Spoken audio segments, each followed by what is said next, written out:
హరీష్ రావు గారు 20-25 మంది ఎమ్మెల్యేలకు ఎన్నికలలో అడిషనల్ ఫండింగ్ ఇచ్చారు, పార్టీ ఇచ్చింది కాకుండా. ఏడికేలు వచ్చినాయి హరీష్ రావు గారికి అన్ని డబ్బులు?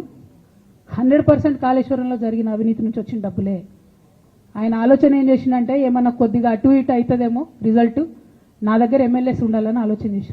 మీకు అసలు అట్లాంటి ఆలోచన ఎందుకు వచ్చింది?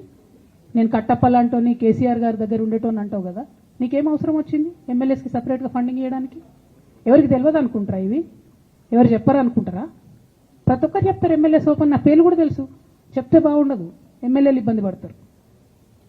నేను అనేది ఏంటంటే 2009లో రామన్న సిరిసిల్ల ఎలక్షన్లో మా బంధువుకు సంబంధించిన వ్యక్తులతోని 60 లక్షల రూపాయలు పంపిన హరీష్ రావు గారు రామన్నను ఓడగొట్టడానికి. నిన్నగాక మొన్న ఒక వీడియో మీరు కూడా చూసిరు, ఒంటేరు ప్రతాప్ రెడ్డి గారిది. మీ మామయ్యను ఓడగొట్టమని ఎంతంటే అంత డబ్బులు ఇస్తా అని చెప్పిర్రని. ఓ పక్క కేసీఆర్ గారిని ఓడగొట్టాలి, ఓ పక్క కేటీఆర్ గారిని ఓడగొట్టాలి.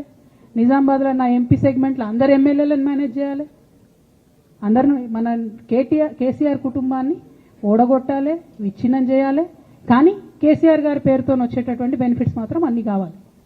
మరి ఇటువంటి వారిని నా రిక్వెస్ట్ కేసీఆర్ గారితో కేటీఆర్ గారితో, వారిని మీ పక్కన పెట్టుకొని నిజం మాట్లాడే నన్ను బయటకు పంపితే మరి పార్టీ బాగుంటుందా? దయచేసి ఆలోచన చేసుకోండి. నేనేమంటున్నా రామన్న మిమ్మల్ని అంటే,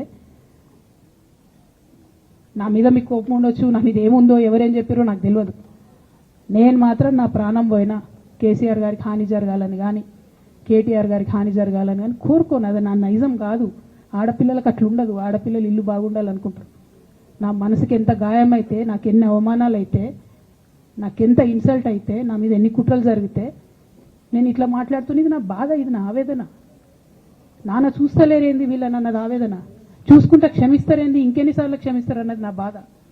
అంతే తప్ప నాకేం కోపం ఉంటుంది? ఎందుకు కోపం ఉంటుంది? నాకు ఎన్ని జన్మల పుణ్యం ఉంటే కేసీఆర్ లాంటి తండ్రి దొరుకుతాడు? కోట్లలో ఒకరికి ఉండేటటువంటి తండ్రి నాకు దొరికిండు. ఆయన లేకపోతే నేనెవరు ప్రపంచానికి తెలుస్తుందా? నాకెందుకు అవసరం ఉంటుంది? నాకేం కోపం ఉంటుంది కేసీఆర్ గారి మీద? నాకు బీఆర్ఎస్ పార్టీ మీద ఎందుకు కోపం ఉంటుంది? నాకు 27 సంవత్సరాలు ఉన్నప్పుడు నేను నా కొడుకుని చిన్న పిల్లగాన్ని పసిగుడ్డుని ఎత్తుకొని ఇక్కడికి వస్తే ఆ రోజు నుంచి ఈ రోజు వరకు నేను రోడ్డు మీదనే ఉన్నా, ఉద్యమాలే చేస్తున్నా, పోరాటాలే చేస్తున్నా.